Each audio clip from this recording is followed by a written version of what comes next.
DC office में हमारी बात सुनी नहीं जाती है, हमें इग्नोर किया जाता है। जब दावे से बोलना चाहता हूँ, जहाँ आप मुझे बोलेंगे मैं उधर गवर्नर साहब के पास भी मैं जा रहा हूँ, मैं उधर भी बोलूंगा कि मेरी बात एडमिनिस्ट्रेशन नहीं सुनती है।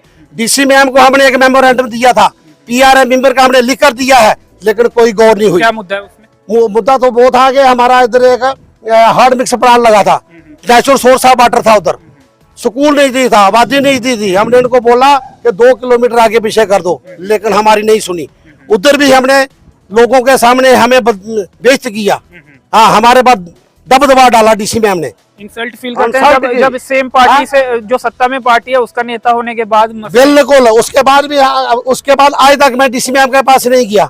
कैसे जाना है? जब हम बात लेकर जाते हैं हमें ऊपर से दबदबा दिया जाता, दबाया जाता है। आप बताएं हम किसको जाएंगे, किसके पास जाएं, बताएं हम। आप अपनी किसी पार्टी के बड़े नेता के पास नहीं जाते कि साहब एडमिनिस्ट्रेशन नहीं सुनती? देखो, अभी हमारे प्रोग्राम बनाया, हम जा रहे हैं, अभी तो हम जाएंगे अपने डॉक्टर जितेंद्र जी के पास, उसके बाद लेफ्टिनेंट गवर्नर कई महीनों से आए नहीं है। चलो अद नहीं आए, आप वो बोल रहे हैं कि रियासी किसको आ रहे हैं, उधर जाएंगे। नहीं तो हम गवर्नर साहब के पास जाएंगे। हमने एक मेमोरेंडम बनाया अपना पीआरए मेंबर और लोगों का बनाकर, उधर हम देंगे कि हमारी आवाज को एडमिनिस्ट्रेशन दबा रही है। कोई भी बात हम बोलते हमारी बात नहीं सुनती है।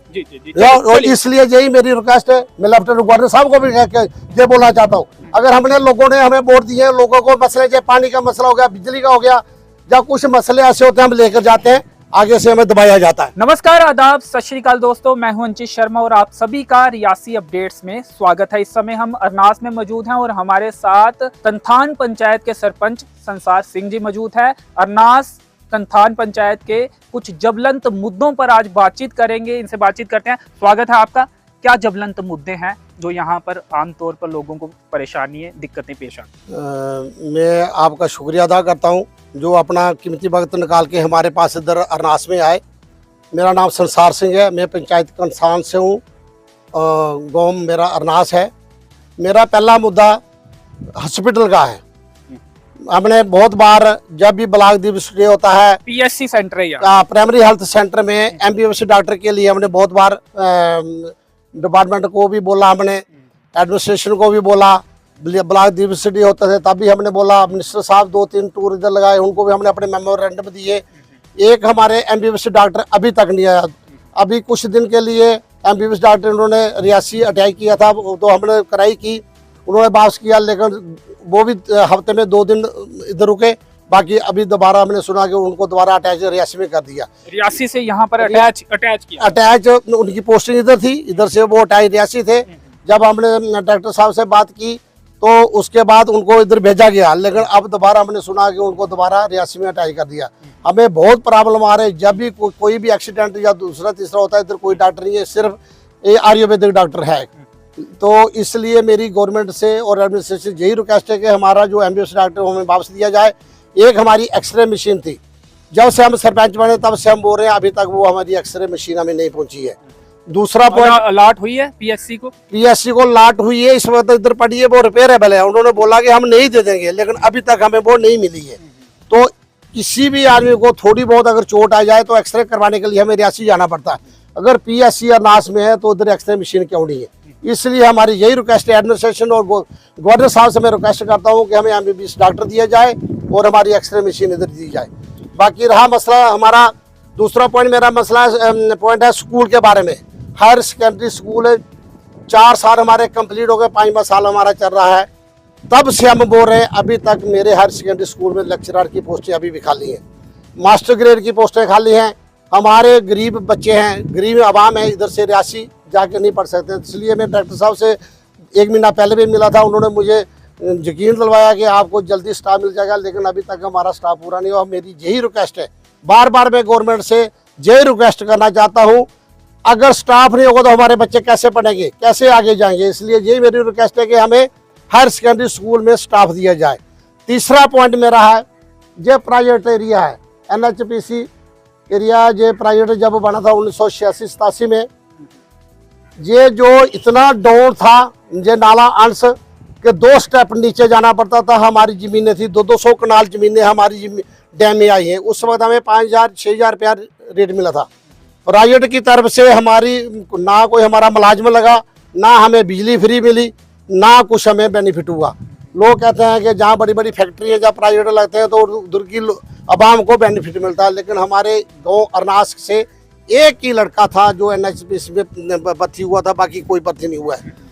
मेरी यही रिक्वेस्ट है, ये आप देख सकते हैं ये कितना डाउन 500-600 मीटर नीचे था, ये हमारा नाला अंश अभी ऊपर आ गया। जब भी फ्लड पड़ता है ये मलबा ऊपर आता है, ऊपर आने से ये मेरा पूरा एरिया आप देखो, इधर घुमा लो, अपने लेवल ऊपर होते जा रहा है, लेवल ऊपर हो रहा है। फिर मैंने DC मैम को एक लेटर दिया था, और DC मैम इधर जब हमारा डगबेल जो लिफ्ट स्कीम का प्रोग्राम शुरू हुआ तो उस बाद हमने बोला था ये जो पार क्रशर लगाया है इन्होंने, KLCL कंपनी वालों ने रेत छानने के लिए ये बाद एक क्रशर लगाया है, इतना मलबा इकट्ठा कर दिया, ये सामने आप देख लो, इतना मलबा इकट्ठा कर दिया, ये सारा पानी हमारे अरनास की तरफ कन्वर्ट हो गया। हमें इतना खतरा हो चुका है, और मैं प्राइवेट वालों से जरूर रिक्वेस्ट करता हूँ खुद मौके पर आके देखा जाए कि ये हमारे लोगों की गलती है या डिपार्टमेंट की गलती है।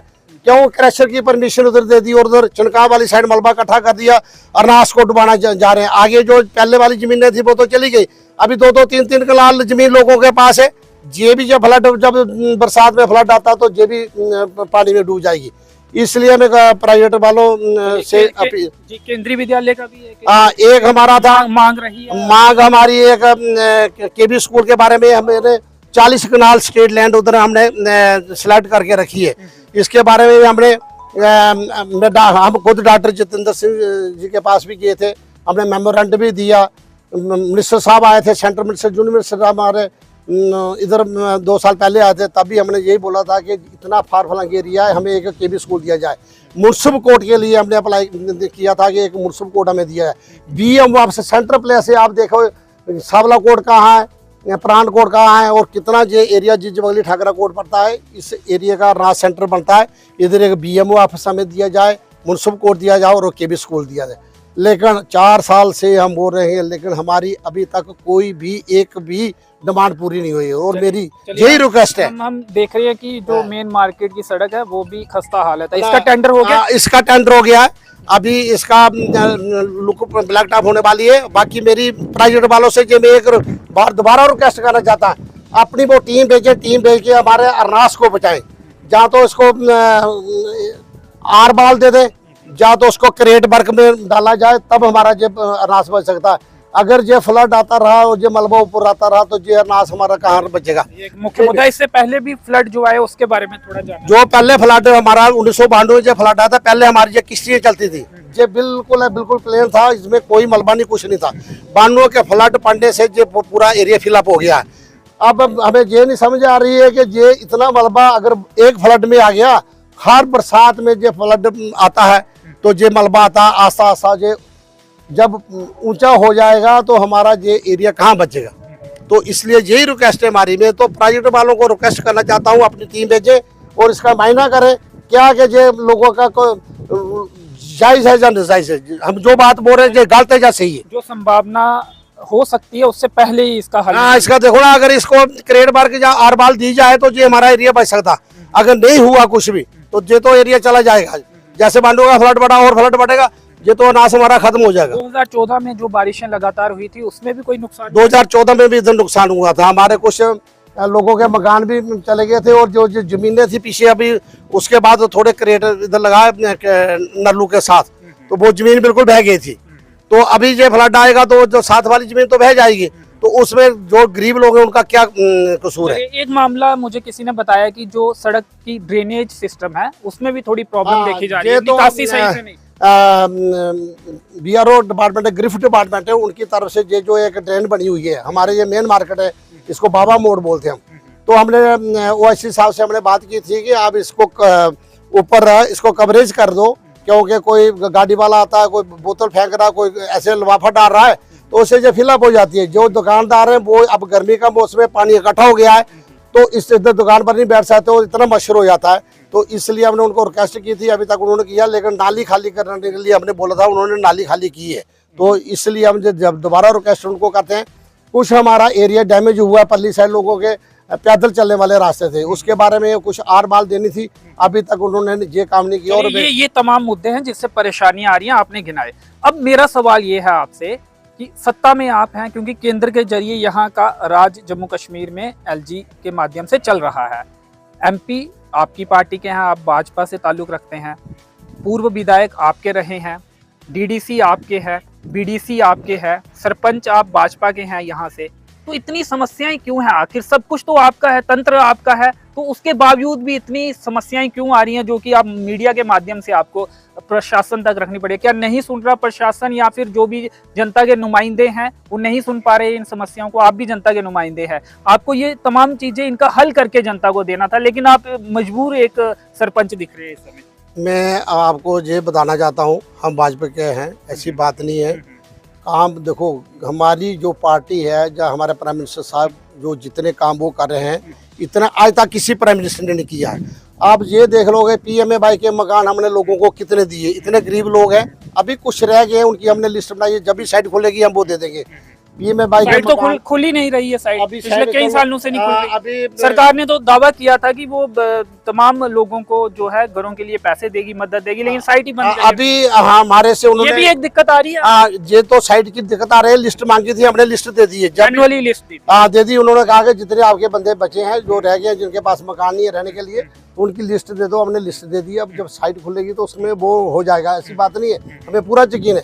अगर प्राइम मिनिस्टर साहब इतना कुछ कर रहे हैं और पूरी उम्मीद है हमें, ऐसी बात नहीं है कि नहीं कुछ हो रहा है। ऐसे प्राइम मिनिस्टर हमें अभी नहीं आए हैं, अभी नहीं, अच्छे दिन तो देखो आए हैं, लेकिन हमारी, मैं तो डायरेक्ट यही बोलना चाहता हूँ, हमारे जो नुमाइंदे ऊपर बैठे हैं, हम उनके पास अपनी आवाज को पहुंचाते हैं। एडमिनिस्ट्रेशन के साथ में खुद जब मिलता हूँ, जाता हूँ, अगर मैं जाके मुद्दे बताता हूँ, लेकिन एडमिनिस्ट्रेशन हमारी बात नहीं सुन रही है, नहीं सुन रही है। ये मैं डायरेक्ट बोलना चाहता हूँ। जब हम कोई मुद्दा लेकर जाते हैं, PRA मेंबर है, मैं रेजुलेशन डाल के देता हूँ, हमारी DC ऑफिस में हमारी बात सुनी नहीं जाती है, हमें इग्नोर किया जाता है। जब दावे से बोलना चाहता हूँ, जहाँ आप मुझे बोलेंगे, मैं उधर गवर्नर साहब के पास भी मैं जा रहा हूँ, मैं उधर भी बोलूंगा कि मेरी बात एडमिनिस्ट्रेशन नहीं सुनती है। DC मैम को हमने एक मेमोरेंडम दिया था, PRA मेंबर का हमने लिख कर दिया है, लेकिन कोई गौर नहीं हुई। क्या मुद्दा है उसमें? मुद्दा तो वो था कि हमारा इधर एक हार्ड मिक्स प्लांट लगा था, नेचुरल सोर्स ऑफ वाटर था, उधर स्कूल नहीं दी था, आबादी नहीं दी थी। हमने इनको बोला कि 2 किलोमीटर आगे पीछे कर दो, लेकिन हमारी नहीं सुनी। उधर भी हमने लोगों के सामने हमें बेइज्जत किया।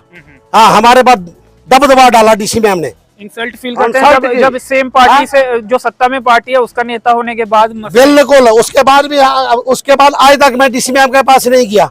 कैसे जाना है? जब हम बात लेकर जाते हैं, हमें ऊपर से दबदबा दिया जाता, दबाया जाता है। आप बताएं हम किसको जाएंगे, किसके पास जाएं, बताएं हम। आप अपनी किसी पार्टी के बड़े नेता के पास नहीं जाते कि साहब एडमिनिस्ट्रेशन नहीं सुनती? देखो, अभी हमारे प्रोग्राम बनाया, हम जा रहे हैं, अभी तो हम जाएंगे अपने डॉक्टर जितेंद्र जी के पास, उसके बाद लेफ्टिनेंट गवर्नर। कई महीनों से आए नहीं है। चलो अद नहीं आए, आप वो बोल रहे हैं कि रियासी किसको आ रहे हैं, उधर जाएंगे। नहीं तो हम गवर्नर साहब के पास जाएंगे। हमने एक मेमोरेंडम बनाया अपना PRA मेंबर और लोगों का बनाकर, उधर हम देंगे कि हमारी आवाज को एडमिनिस्ट्रेशन दबा रही है। कोई भी बात हम बोलते हैं, हमारी बात नहीं सुनती है। और इसलिए यही मेरी रिक्वेस्ट है। मैं लेफ्टिनेंट गवर्नर साहब को भी ये बोलना चाहता हूँ, अगर हमने लोगों ने हमें वोट दिए, लोगों को मसले, चाहे पानी का मसला हो गया, बिजली का हो गया, या कुछ मसले ऐसे होते हैं, हम लेकर जाते हैं, आगे से हमें दबाया जाता है। चलिए, तो आवाज नहीं सुनी जा रही, प्रशासन जो है वो जो मुद्दे ये लेकर जाते हैं उस पर गंभीर नहीं है। अब MP जितेंद्र सिंह जी से मिलेंगे, जो कि PMO में राज्य मंत्री भी हैं, उनके आगे अपनी फरियाद, अपने मुद्दे रखेंगे।